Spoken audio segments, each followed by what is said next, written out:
Doctor Sandeep Ghosh যখন বহরমপুরে ছিলেন তখন উনি ফেসবুক থেকে ট্রান্সজেন্ডারদেরকে খুঁজে বার করে তাদের সঙ্গে চ্যাট করে ফোন নাম্বার নিয়ে তাদের সঙ্গে সেক্সুয়ালি একটা সম্পর্ক তৈরি করেছিলেন এবং সেই সম্পর্কটা ছিল হচ্ছে অত্যন্ত বেদনাদায়ক কষ্টদায়ক। অর্থাৎ উনি যেরকম ভাবে সেক্সুয়াল অ্যাক্ট করতেন সেটা হচ্ছে কামড়ানো, খেমচানো, রক্ত বার করা, মারা, এই ধরনের।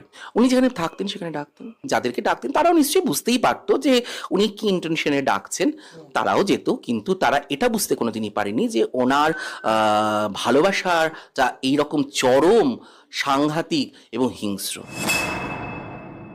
ঘটনার পরই কিন্তু আমি এটা চেষ্টা করেছিলাম যে বিভিন্ন জায়গায় জানানো, কারণ হচ্ছে এই স্টাইল অফ অফেন্সটা ওনার মস্তিষ্ক প্রসূত হতে পারে, কারণ উনি ওই রকম ভাবে অভ্যস্ত ছিলেন। সঞ্জয় বলে যে সিভিক ভলেন্টিয়ার ধরা পড়েছে, আমার তখন সন্দেহ এটা যে আদৌ কি তার সাথে ডক্টর ঘোষের সম্পর্ক ছিল।